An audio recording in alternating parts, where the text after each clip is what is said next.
Hi, my name is Riley McGee, and I will be presenting my industry analysis on Columbia Sportswear Company. So, Columbia was started in 1938 by Paul and Marie Lamfrom, who had actually escaped from Nazis in the 1930s and came to America. The name Columbia comes from the Columbia River, which is near Portland, Oregon, which is where they originally set up shop. It was originally named the Columbia Hat Company, before expanding later, being changed to Columbia Sportswear Company, when they obviously started making just a bit more than hats. The current CEO is Tim Boyle, and he is well liked by the company. He has a passion for not only outdoors, but for Columbia as well. He has been with the company since 1971, and his father actually ran the company before him. His son, Joseph Boyle, is the vice president currently as well.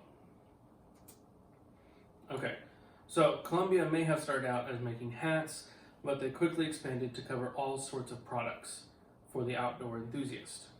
From clothing and apparel for all seasons, to tents, hiking accessories, cookware, and camp comfort, and everything in between. Even any outdoor item you can think of is probably made by Columbia. They pride themselves on extensively testing their products and using high quality materials that will last to anything the outdoorsman can throw at it. Columbia actively tests products in every terrain, season, and environment to ensure that the products are worth putting their logo on. Columbia Sportswear is not only the Columbia brand, however. They have 4 distinct brands underneath them.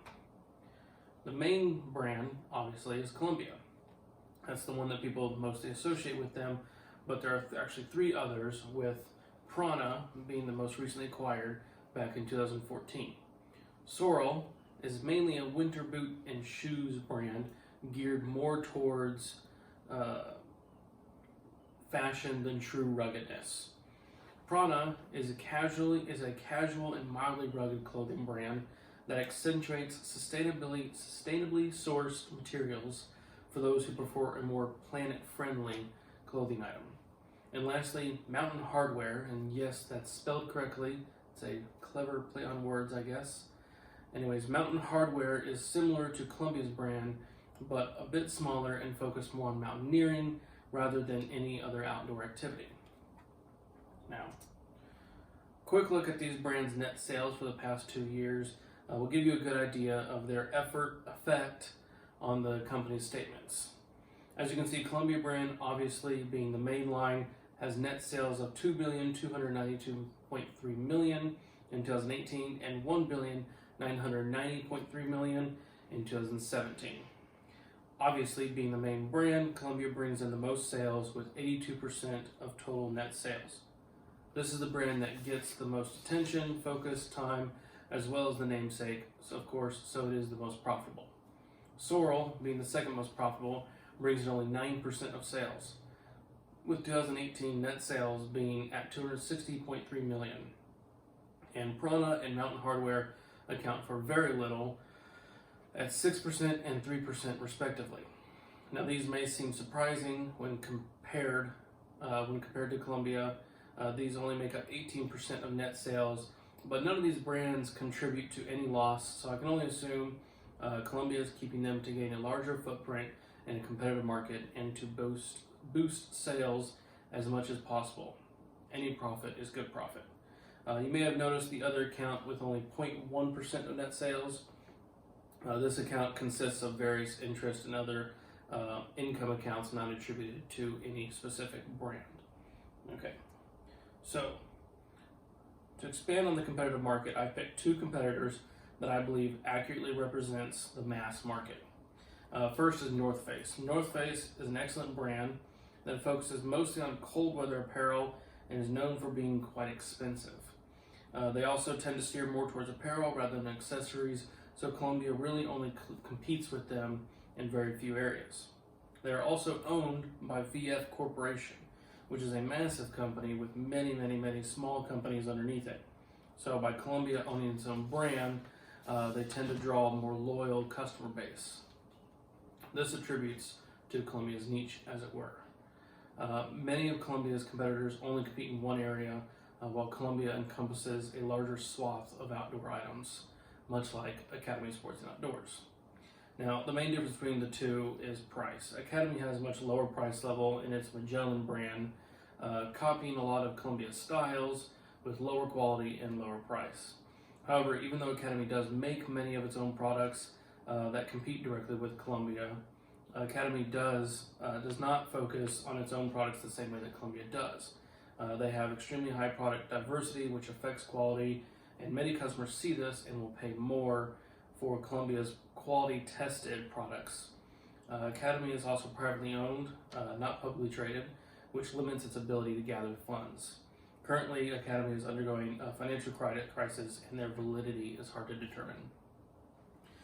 Speaking of publicly traded, let's take a look at Columbia versus VF Corporation on the stock market. First off, you'll notice Columbia, which is the green line, has a steady rise in stock price. This just goes to show how stable this company is, and compared to VF, which is a significantly larger company than Columbia, on average, Columbia does better on the stock market. Now, of course, I can't talk about the stock market without pointing out the obvious drop into 2020 thanks to COVID-19, but again, notice the difference in the drops. VS seems to be much more volatile than Columbia, with a significant decrease from $99 per share to just under $6 per share, while Columbia went from $100 per share to roughly $75 per share. In any economy, Columbia seems to operate more smoothly and efficiently than its competitors. Now, moving on to Columbia's financial statements. Let's first take a look at their 5-year comparison. As you can hopefully see, Columbia has a steady increase in sales, selling general and administration, and net income, without any significant ups or downs.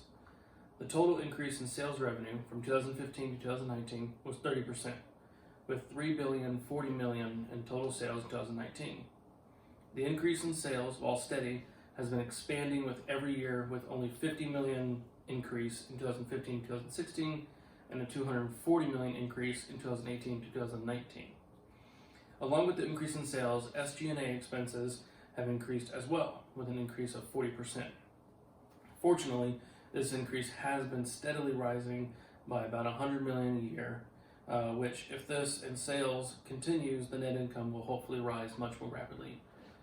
Now, speaking of net income, in the last 5 years, net income has increased by 90%, with $174.34 million in 2015 to $330.49 million in 2019.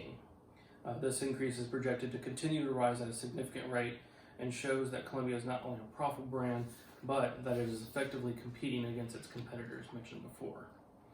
The only significant decrease is the drop in net income in 2017, which can be contributed to a large tax payment by the company.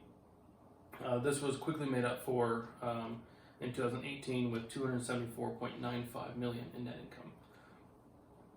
Columbia Sportswear Company has a very steady increase in sales and income with no significant transactions. The only real jump in any account is in the depreciation and property, plant, and equipment accounts. The depreciation account increased by 115%, and the property, plant, and equipment account increased by 61%. This is due to an expansion by Columbia to replace and upgrade its company's manufacturing process. In summary, Columbia Sportswear Company is a very strong company with good roots and good potential. With a steady profit increase, low SG&A expenses, Columbia will continue to grow and expand and shows no possibility of failure. Also, with a diverse, high-quality products, Columbia can stand out in a market where price and quality are heavy points in the decision-making process for many customers. Along with quality products, Columbia has developed excellent brand loyalty and a good customer base. People like not only the products, but the company as a whole, and Columbia respects and appreciates its customers. Lastly, Columbia continues to expand and grow and develop opportunities for passive income. With 3 different brands underneath the main brand, it is, in my opinion, it will continue to grow exponentially over the next several years. Thank you very much.